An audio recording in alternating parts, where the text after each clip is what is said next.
Bago pa man dumating ang mga Kastila sa mga dalampasigan ng Kabisayaan, may ibinubulong na ang mga sinaunang Bisaya, isang nilalang na naghahati ang katawan sa dalawa at lumilipad sa dilim ng gabi.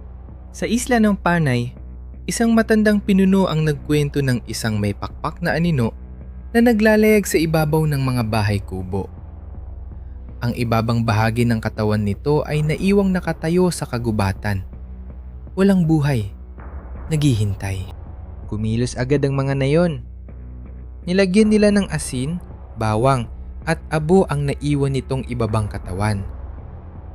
Ang babaylan ay nag-orasyon, isang panalangin lumaban sa dilim hanggang sa tumakas ang manananggal pabalik sa kagubatan. Sa loob ng daan-daang taon, ang mga kwentong ito ay ipinasa mula bibig hanggang bibig. Ang manananggal, hindi lamang isang alamat, kundi isang buhay na alaala ng sambayan ng Bisaya.